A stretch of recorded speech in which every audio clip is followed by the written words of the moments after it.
어둠 속에서 함께 부르는 노래라는 제목으로 오늘 함께 말씀 나눠보고자 해요. 여러분들 먼저 이런 얘기를 해볼 수 있어요. 제가 지난주에 학교에서 이제 학생들과 함께 연구실에 있었는데 어떤 친구가 찾아와서 상담을 하다가 이런 얘기를 하는 거예요. 교수님, 제 삶이 요새 너무 어두워요. 이런 얘기를 하더라고요.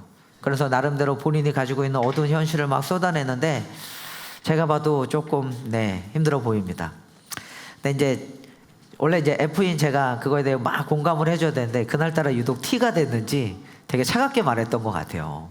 근데 이제 이 시간에 이 친구가 어쨌든 이 젊음의 때 어둠의 시기를 지나고 있는데 곰곰이 생각해보면 이런 생각을 해볼 수 있어요. 인간이 가지고 있는 모든 인간의 실존은 사실은 다 어둠이다 라고 얘기해 볼 수 있을 것 같아요. 좀 한 3가지 정도로 정리해 봤는데 우리의 삶, 우리의 실존을 어둠이라고 과연 말할 수 있는가? 철학자들도 그렇고 그리고 나름대로의 우리의 삶의 현실도 그렇고 동시에 우리가 살고 있는 이 성경 안에서 주시는 말씀도 우리의 어떤 인간의 실존을 어둠으로 좀 묘사하고 있는 것 같아요. 특별히 어떤 게 있냐면요, 인간이 어둡다라고 말할 때 우리는 기본적으로 인간의 존재를 철학자들은 뭘로 보냐면 무지한 존재 그리고 불안을 가지고 있는 존재로 봅니다. 그러니까 무지와 불확실성이라고 하는 키워드인데 이런 관점으로 인간을 보면 인간의 삶이 어둡다라는 거예요. 무슨 말이냐면 인간은 모든 것을 알지 못해요. 그렇지 않습니까? 우리는 우리가 알고 있는 이 세계 전체 구조도 알지 못할 뿐만 아니라 우리가 당장 이게 살고 있는 미래에도 알지 못해요. 그래서 불확실한 미래, 심지어는 타인의 속마음도 잘 알 수 없습니다. 반대로 생각해보면 인간의 이성은 굉장히 강력한 것 같아요. 그죠? 인간의 이성은 굉장히 강력한 것 같지만 그러나 그 이성에는 분명한 한계가 있다라는 이야기를 여러분들 모두가 알고 있을 거예요. 그러면서 철학하는 인간이 가지고 있는 사유들이 이런 거죠. 나는 누구인가? 내 삶의 의미는 무엇인가? 심지어는 죽음 이후에는 무엇이 있는가? 뭐 이런 좀 다소 진부하지만 무거운 질문들을 던져볼 수 있을 것 같아요. 모든 인간들이 가진 고민이었습니다. 질문이었어요.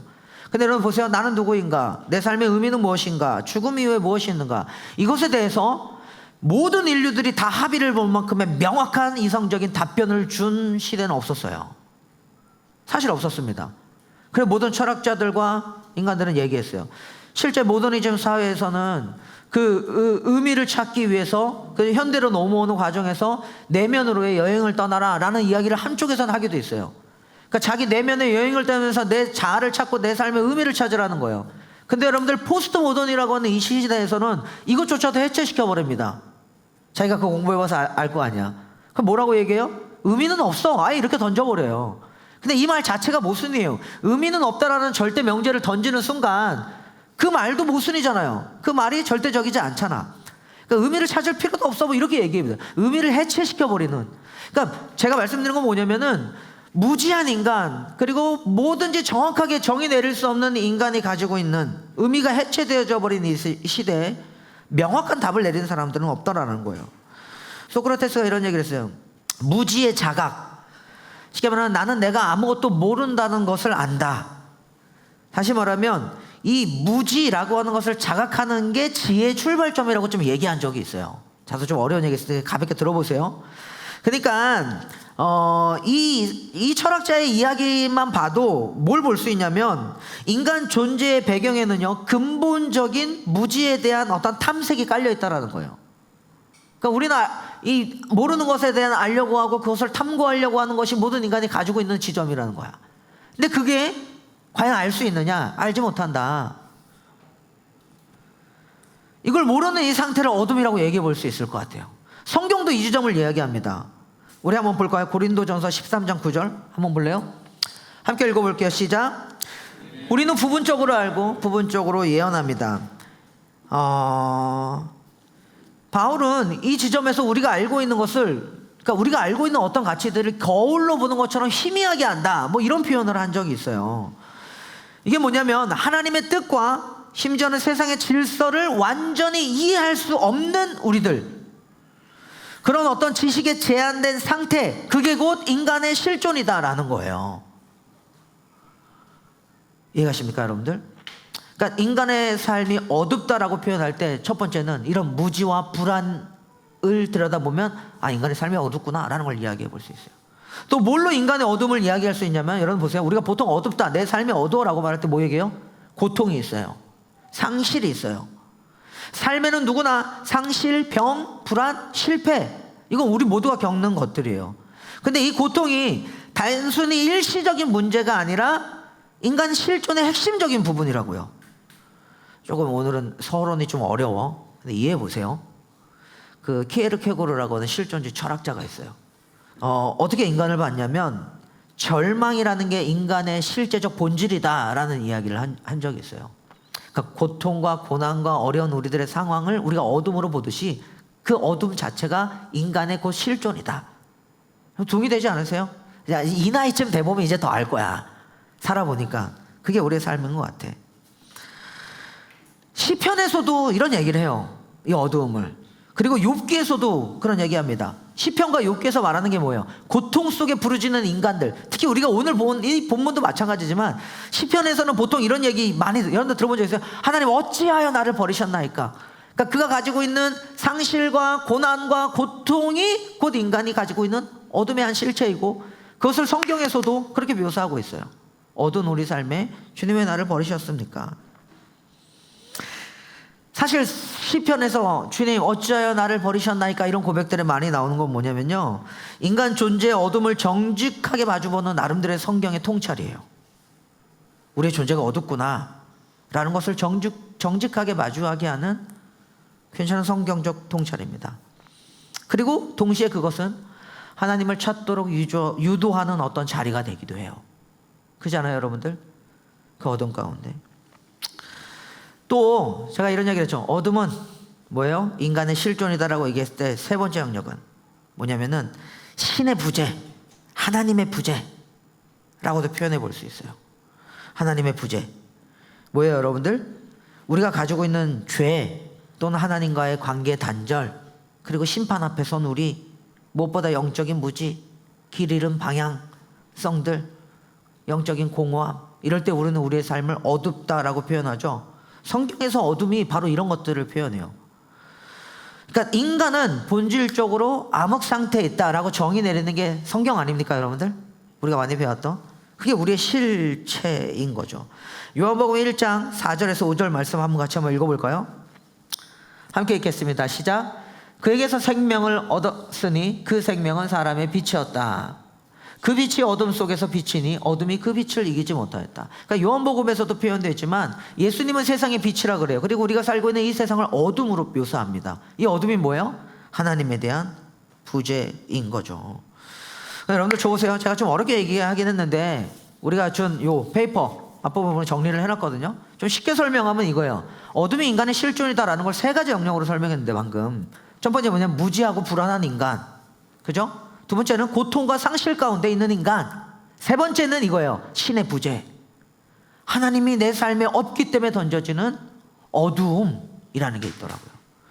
좋으세요? 제가 연구실에서 이 청년을 만나가지고 상담을 하는 가운데 이 청년이 저한테 이런 얘기를 했다 그랬죠. 교수님, 최근 제 삶이 너무 어두워요. 내가 F가 아니라 T 모드로 상담했다 그랬잖아. 갑자기 뭐라고 얘기한 줄 알아?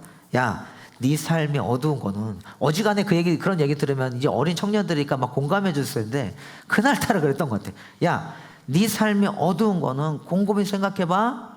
상황과 환경이 어려워서야? 네가 지금 처해져 있는 상황의 어둠의 실체를 한번 직면해봐. 그게 과연 그래서일까? 이 친구가 한번 벙찐 거예요. 그리고 이런 얘기를 했어요. 하나님의 부재라고 하는 거. 말씀이 길을 비춘다 그랬죠. 말씀이 네 삶에 비춰지지 않아서 네 삶이 어두운 거 아니야? 라고 좀 내리깠던 것 같아.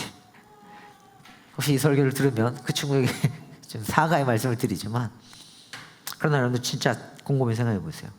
진짜 어둠은 뭘까요? 우리의 삶에 무지와 불안이 우리의 실존적 실체이고, 고통과 상실도 우리의 실존적 실체입니다. 어둠이에요. 그러나 세 번째 말했던 성경에서 말하는 뭐예요? 하나님의 부재. 내 삶에 신의 부재가 있기 때문에, 하나님의 부재가 있기 때문에, 말씀을 가까이 하지 못했던 것, 말씀이 내 삶을 비춰주지 못한 것, 말씀이 어려운 내 상황과 환경에 충분한 해석과 의미를 부여하지 못한 채 길을 잃고 방황하는 내 삶이 어둠이 아니냐 이거예요. 이것이 그리스도인 된 저와 여러분들의 어둠의 실체가 아니냐 이거예요. 이 지점을 보자고요. 오늘 시인이 그랬던 것 같아요, 여러분들. 오늘 시인이 그랬던 것 같아요. 시편 77편에 오늘 우리가 함께 읽어본 말씀이 그랬던 것 같아요. 이 시인이 우리가 방금 읽었던 그 구절에 시편 77편 1절부터 9절을 보면 굉장히 어두운 밤의 노래라고 불려줄 수 있는 탄식을 합니다. 한 개인이 부르는 어둠 속에 혼자 부르는 탄식의 노래예요.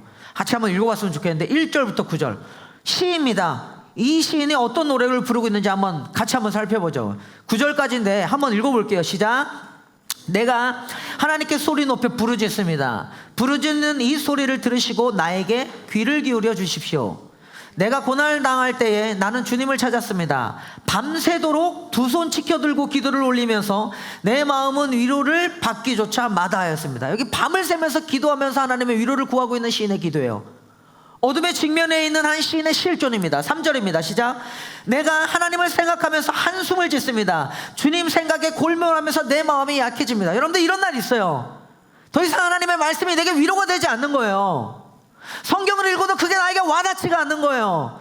나는 교회를 다니고 있고 신앙생활을 하고 있고 심지어는 이 자리에 예배 자리에 앉아 있는데도 하나님이란 존재 자체가 내가 그분을 생각하며 위로를 받아야 되는데 하나님을 생각했더니 한숨이 지어지는 거예요. 탄식입니다. 어둠이죠. 신의 부재죠. 읽어볼까요? 4절입니다. 시작. 주님께서 나를 뜬 눈으로 밤을 지새우게 하시니 내가 지쳐서 말할 힘도 없습니다. 이 시인이 절규하고 있는 상황입니다. 여러분들 살다 보면 아니라 지금까지 살면서 약 40 가까이 됐고 40을 넘은 사람도 있는데 30, 40대가 되어져 보면 이 경험을 해본 적이 있을 거예요. 그렇지 않아요? 뜬 눈으로 밤을 지새우면서 근심과 걱정과 불안 속에서 심지어는 반세 주님 살려주세요라고 기도했는데도 아무 응답도 없어 보이는 것처럼 하나님의 위로가 나에게 와닿지 않는 것 같을 때 가지는 두려움이 있다고요. 알아요. 어떤 누구는 이 두려움이 싫어서 아니면 그게 더 무서워서 하나님이 내 기도에 응답하지 않으실까봐 그게 무서워서 기도의 자리를 회피하는 사람도 있을지 모르겠어요, 여러분들. 근데 오늘 보자고요. 이 시인의 기도를 들어보자고요. 이들은 이렇게 기도하고 있어요. 5절입니다. 계속 읽어볼까요? 시작. 내가 옛날 곧 흘러간 세월을 회상하며 6절입니다. 시작. 밤에 부르던 내 노래를 생각하면서 생각에 깊이 잠길 때 내 영혼이 속으로 묻기를. 지금 시인이 과거를 회상합니다. 이 회상한 과거는 뭘까요? 하나님이 나와 함께 하셨던 기억들을 나름 끄집어내 봤을 거예요. 그러면서 밤에 부르던 이 밤의 노래를 불러가면서 생각이 깊이 잠길 때 자기 영혼의 스스로 묻는데 6절 7절입니다. 계속 있습니다. 시작. 주님께서 나를 영원히 버리시는 것일까? 다시는 은혜를 베풀지 않으시는 것일까? 8절입니다. 한결같은 그분의 사랑도 이제 끊기는 것일까? 그분의 약속도 이제는 영원히 끝나버린 것일까? 9절이에요. 시작. 하나님께서 은혜를 베푸시는 일을 잊으신 것일까? 그의 노여움이 그의 긍휼을 거두신 것일까? 하였습니다. 보세요, 여러분들. 이 시인의 기도가 좀 이렇게 느껴지세요? 하나님 어디 계세요? 그분이 내게 은혜를 거두신 것일까? 지난주에 우리가 얘기했던 형통과 복에 대한 이야기를 하면서 하나님이 내 오른손을 붙잡아 주신다고 하는 그 하나님의 나를 붙들어 주시는 그 오른손은 도대체 어디 계시는 것일까? 고달픈 우리의 삶에 은혜를 다 잊어버린 이 현실들이 오늘 시인의 고백인데요, 여러분들. 이게 탄식시예요. 이 시인이 부른 이게 어둠입니다. 우리가 직면한 실존적 어둠이에요. 그런데 여러분들 이거 기억하십시오. 저는 이 지점인 것 같아요. 이 탄식의 이야기가 시편에 하나님의 말씀으로 기록되어져 있다는 거예요. 그게 뭘 의미하는 줄 알아요? 하나님이 저와 여러분들의 탄식 소리를 들으신다고요. 그게 기도가 될 수 있다고요. 심지어는 주님 어디 계십니까? 나에게 은혜를 베푸시는 거 맞습니까? 라고 하는 하나님을 향한 탄식이 될 수 있을지 모르고 자신의 인생에 대한 탄식이 될 수 있을지도 모르는데 그걸 들으신다고요. 여러분, 저는 이 말씀 드리고 싶어요. 저 보세요. 탄식하셔도 되는데 하나님 앞으로 나아가시라고요. 주님을 떠난 상황에서 그러면 진짜 어둠이야. 저는 나중에 한번 봅시다. 이 시인은 지금 정말 어둠 가운데 있는 걸까요? 이 시인이 가지고 있는 상황과 환경은 한 개인이 하나님이 응답하지 않으신 것 같은 불안과 두려움과 또는 무지와 또는 고통의 상황과 환경일지 모르겠어요. 심지어는 그의 마지막으로 신적인 부재, 하나님의 은혜에 대한 부재, 하나님이 내 삶에 안 계신 것 같은 깊은 두려움일지도 모르겠어요. 근데 그 모든 것들이 과연 저는 비춰보는 거예요. 이 시인 진짜 밤일까요? 진짜 어둠일까요? 이 질문을 던져보는 거예요. 하나님 앞에 기도하고 있는 이 탄식의 노래가. 시편 77편은요, 지금부터 우리가 읽어나갈 이제 9절까지가 이 시인의 탄식이었어요. 어두운 밤에 대한, 과거에 대한 회상, 그 기억 속에서 그 깊은 밤의 노래를 정말 무섭게 부르는, 두렵게 부르는 1절부터 9절의 내용이.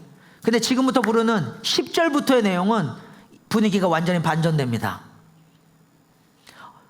이 밤의 노래에서 나름대로 이 시인이 하나님에 대한 소망을 붙잡기 시작하는데 그게 이거예요. 10절, 12절 한번 읽어볼까요? 10절부터 12절입니다. 함께 있습니다. 시작. 그때 나는 또 이르기를 가장 높으신 분께서 그의 오른손으로 일하시던 때 나는 그때를 사모합니다 하였습니다. 11절. 주님께서 하신 일을 나는 회상하렵니다. 그 옛날에 주님께서 이루신 놀라운 그 일들을 기억하렵니다. 분위기가 달라졌죠. 9절과 다르게. 시작. 주님께서 해주신 모든 일을 하나하나 되뇌고 주님께서 이루신 그 크신 일들을 깊이 되새기겠습니다. 여러분들 보세요. 이 지점입니다. 탄식이라는 게, 깊은 어둠이라는 게 우리의 삶에 있을 수 있죠. 아까 그 친구가 말했던 것처럼 제 삶이 요새 너무 어두운 것 같아요. 근데 여러분들 직면해 보자고요. 진짜 어둠은 뭘까요? 하나님의 말씀이 내 삶에 비춰주지 않는 거예요. 진짜 신기한 건 이 시인은 1절부터 9절까지 하나님의 말씀뿐만 아니라 과거에 대한 기억들, 그냥 단순히 과거에 대한 회상이었을지 모르겠어요. 말씀을 기억한 건 아니었을지 모르겠어요.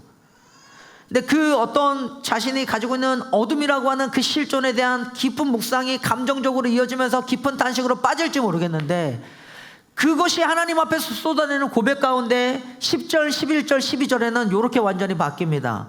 바뀌는 에너지가 이래요. 어둠 속에 잠재되어 있던 그 어둠을 묵상하던 이 삶이 하나님의 말씀을 묵상하기 시작해요. 보시겠어요? 10절부터 다시 한번 볼까요? 한번 읽어줘 보세요. 10절 시작. 그때 나는 또 이르기를 가장 높으신 분께서 그의 오른손으로 일하시던 때 나는 그때를 사모합니다. 여기 보면은 이 시인이 뭘 기억하냐면요, 구체적으로 기억합니다. 아까는 과거에 대한 기억일지 모르겠는데 가장 높으신 하나님께서 그의 오른손으로 일하시던 때, 저기 보면 오른손으로 일하시던 때가 개역개정에는 예전에 이렇게 표현돼요. 오른손의 해, 그 해, 시절, 때, 그걸 의미해요. 오른손의 해. 근데 여러분들 기억나시죠? 지난주에 제가 얘기했죠. 우리의 오른손, 우편에 계셔서 우리의 오른손을 잡아주신 하나님. 오른편이라는 거, 보좌 우편에 계신 하나님. 성경에 나오는 오른편은 뭐예요? 하나님의 능력의 손으로 우리를 잡아주시는 보호와 인도와 이끌어 가심이 거기 있다 그랬어요. 그러니까 오른손의 해, 뭐냐면 우리를 과거에 구원하셨던 그 하나님의 시절과 그때를 이 시인이 기억하는 거예요. 그러면서 점점 하나님의 말씀을 기억하면서 그의 탄식의 노래가 믿음의 노래로 바뀌어가기 시작합니다. 이 지점을 주목해 보자고요. 그러면서 하나님의 말씀을 기억해요. 11절입니다. 같이 한번 읽어볼까요? 시작. 주님께서 하신 일을 나는 회상하렵니다. 그리고 그 옛날에 주님께서 이루신 놀라운 일들을 뭐 한다고요? 기억하렵니다. 12절도 읽어볼까요? 시작. 주님께서 해주신 모든 일들을 하나하나 되뇌고 주님께서 이루신 그 크신 일들을 깊이 되새기겠습니다. 여러분들 보세요. 이 11절 12절 안에는 하나님의 말씀을 기억하고 묵상하겠다는 내용으로 가득 차 있어요. 회상하겠습니다. 되새기겠습니다. 하나하나 되뇌고 이루신 그 일들을 깊이, 크신 일들을 그것도 하나하나 되새기고 하나하나 크게 깊게 묵상하겠습니다. 여러분들 보세요. 반지부터 저 보세요. 여러분들, 어둠을 이기는 힘이 여기에 있다고요. 나이가 들어갈수록 우리의 삶이 쉽지 않겠죠.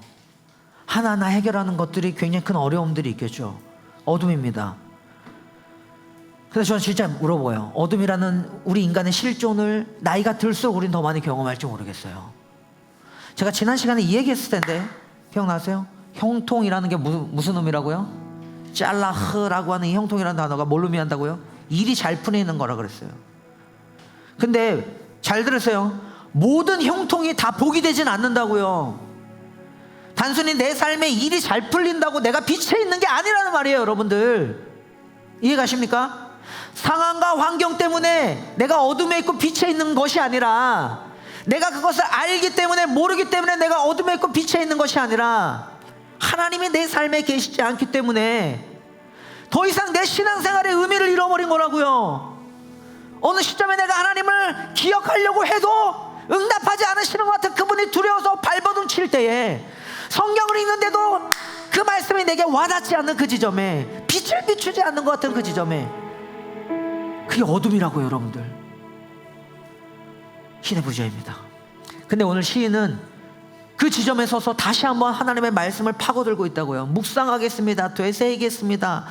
깊게 깊게 주님께서 내게 해주신 일들 하나하나를, 나를 위해 이루신 크신 일들을 깊게 깊게 되새기겠습니다.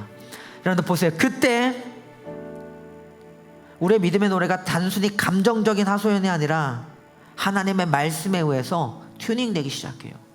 내 삶이. 이 지점을 좀 경험해 보시길 바래요. 사랑하시는, 제발 이 지점을 제발 좀 경험해 보시길 바래요. 그렇게 하나님을 좀 깊게 만나보시길 바래요. 어둠의 상황 속에서 말씀으로 우리의 삶을 튜닝하시는, 조율하시는 하나님을 경험해 보시라고요. 감정적인 하소연이 내 신앙의 실체가 아니라, 그렇게 쏟아내는 어려운 탄식이 내 신앙의 실체가 아니라, 내 삶에 빛을 비추시는, 말씀으로 빛을 비추시는 이 하나님의 말씀이 우리의 삶의 실제적인 의미가 되고 해석이 된다고요. 그 지점을 보시길 바랍니다. 저는 마지막 이 이야기하면서 마치려고 그래요. 그럼 보세요. 오늘 이 시편의 후반부, 이 12절에 이 시인이 에너지를 완전히 바꿨어요. 하나님을 향한 감사의 노래와 기쁨의 노래를 부르기 시작합니다. 그죠? 그러면서 이 시인이 고백하는 게 13절부터 20절까지의 내용들이 이런 거예요. 앞에 봅시다. 같이 한번 읽어볼까요? 시작. 하나님, 주님의 길은 거룩합니다. 하나님만큼 위대하신 신이 누구입니까? 이제 시의 노래가 탄식시인데 뒷부분에 찬양시로 완전히 바뀌고 있죠. 이 지점에서부터 시인은 누구를 고백하냐면 출애굽 때에 이 백성들을 구원하신 하나님을 노래해요. 재미난 특징이 있어요. 같이 읽어볼게요. 시작. 주님은 기적을 행하시는 하나님이시니 주님께서는 주님의 능력을 만방에 알리셔서. 출애굽을 기억해 보세요. 이들이 그걸 기억한다고요. 15절입니다. 주님의 백성 곧 야곱과 요셉의 자손을 주님의 팔로 속량하셨습니다. 계속 읽겠습니다. 시작. 하나님, 물들이 주님을 배웠습니다. 물들이 주님을 배웠을 때에 두려워서 떨었습니다. 바닷속 깊은 물도 무서워서 떨었습니다. 멋있는 표현이에요. 출애굽에 대한. 17절 계속 있습니다. 시작. 구름이 물을 쏟아내고 하늘이 천둥 소리를 내니 주님의 화살이 사방으로 날아다닙니다. 18절 계속 읽을게요. 주님의 천둥 소리가 회오리 바람과 함께 나며 주님의 번개들이 번쩍번쩍 세계를 비출 때 땅이 뒤흔들리고 떨었습니다. 주님의 길은 바다에도 있고 주님의 길은 큰 바다에도 있지만 아무도 주님의 발자취를 헤아릴 수 없습니다.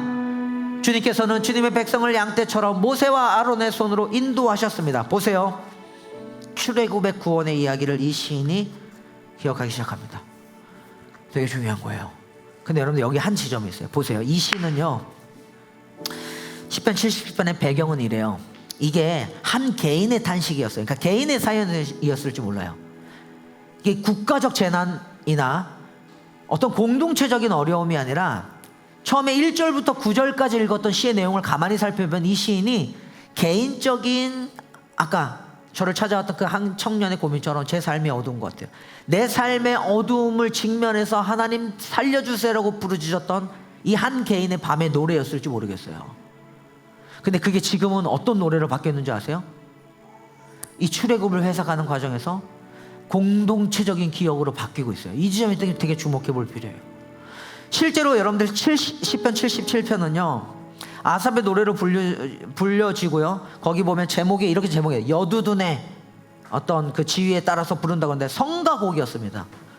그러니까 속죄일이라고 하는 나름들의 그런 어떤 이스라엘의 어떤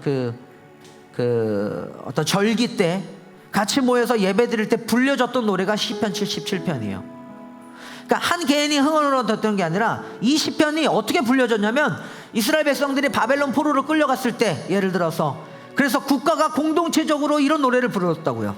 저는 이 지점을 보고 싶은 거예요.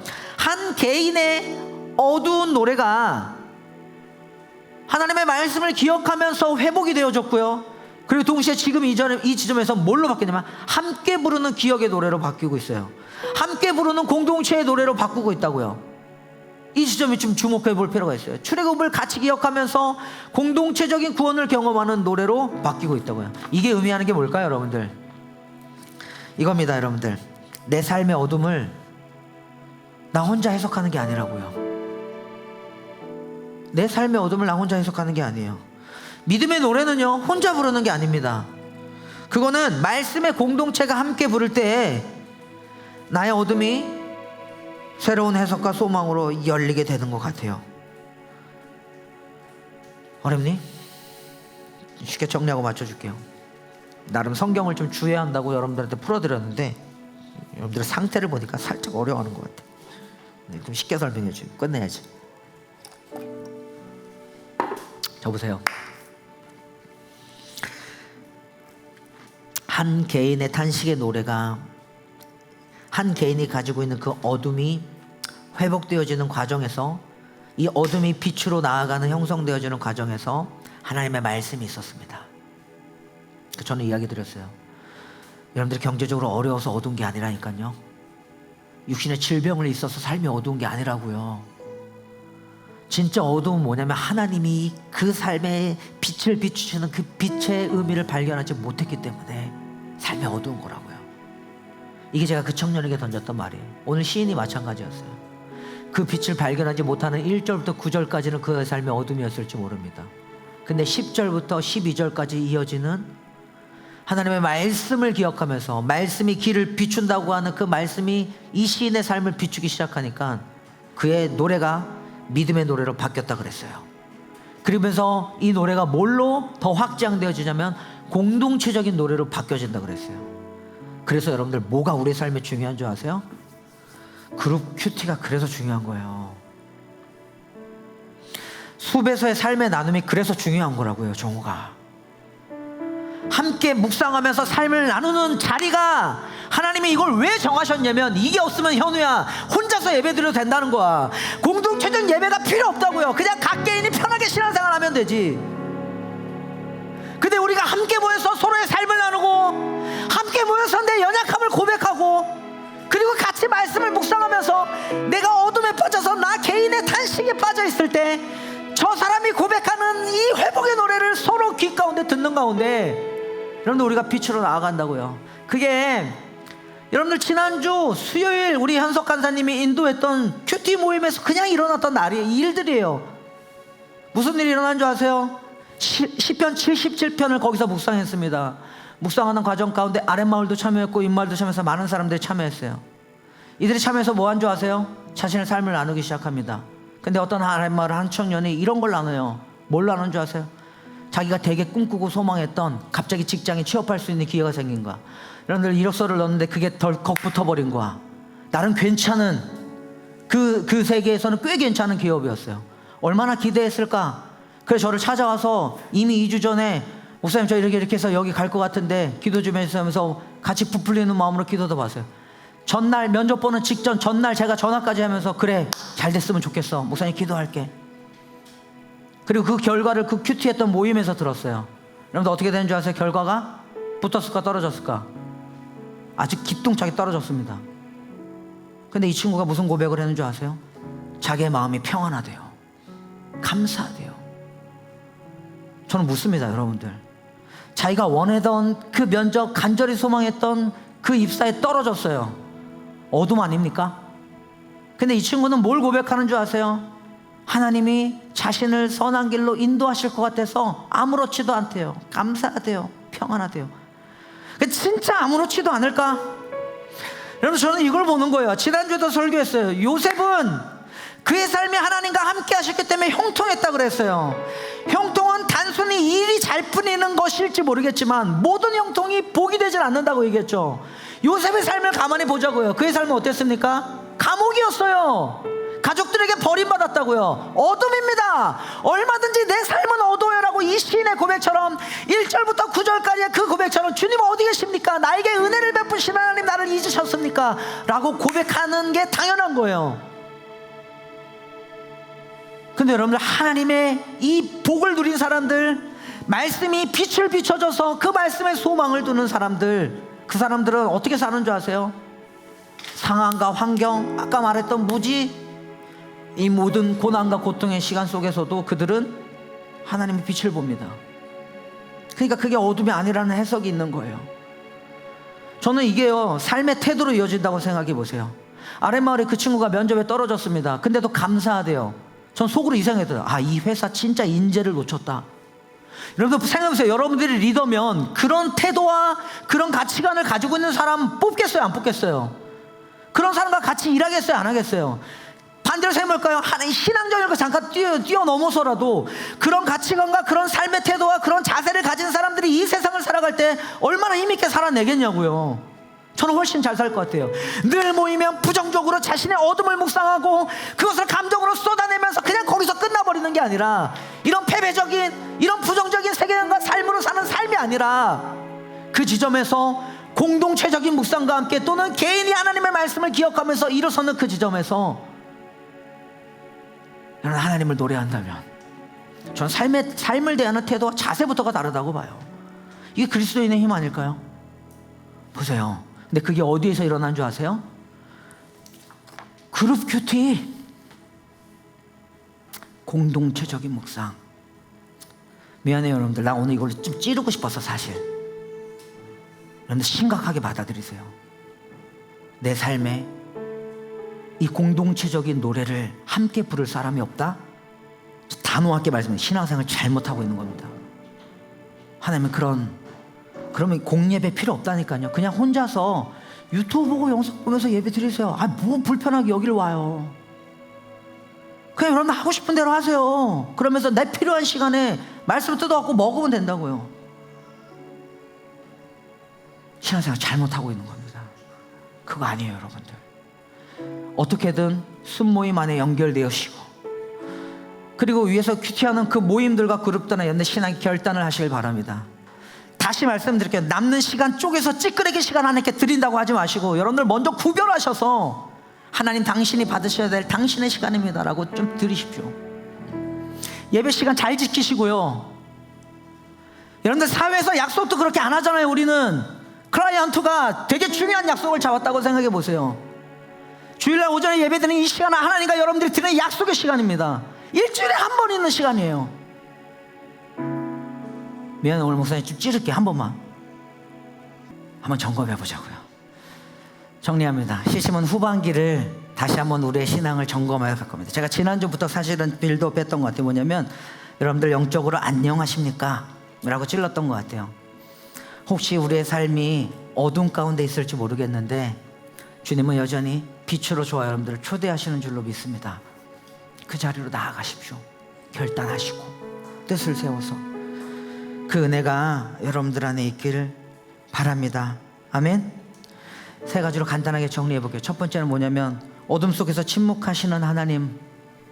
우리 시인의 노래처럼 내 삶이 진짜 어둠인 것 같아서 탄식의 노래를 부를 때 탄식이어도 좋습니다.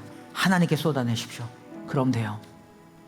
오늘 시인이 이 노래들이 시편의 성경으로 쓰여져서 우리에게 들려지는 이유가 그거예요. 제가 아까 말했죠. 이 시인 어둠에 있습니까? 빛에 있습니까? 저게 빛 가운데 있는 거라고요. 삶에 대한 탄식, 이 쏟아냄을 하나님 앞으로 가지고 나아가시기 바랍니다. 아멘. 두 번째, 내 기억이 흐릿흐릿해질 때가 있을 거예요. 어둠에 묻혀져서 하나님에 대한 말씀을 기억할 수 없을 때가 있다고요. 그럴 때가 있다면 공동체 속으로 들어가십시오. 누군가 여러분들과 함께 부르는 그의 신앙의 노래들. 아까 아랫마을의 그 친구의 간증 하나 때문에 맞아, 내 삶이 무엇을 놓쳤는지 서로 깨달아보고 돌아볼 수 있는, 서로를 돌아볼 수 있는 귀한 공동체에 들어가시기 바랍니다. 함께 어둠 가운데 함께 노래를 부를 수 있는 그 지점을 확보하시길 바라요. 마지막 세 번째 뭐예요? 내 삶의 어둠은 나 혼자 절대 해석하지 마세요. 하나님의 말씀과 함께 그 공동체 안에서 우리의 어둠을 해석하며 힘있게 나아가는 저와 여러분들이 됐으면 좋겠습니다. 아멘. 그래서 설교 제목이 그거에서 어둠 속에서도 함께 노래를 부르자. 그렇게 보내주신 귀한 공동체입니다. 옆에 사람 얼굴 볼까요? 봐봐요. 민망하겠지만 보내주신 사람들이에요. 이렇게 인사합시다. 큐티 합시다. 시작.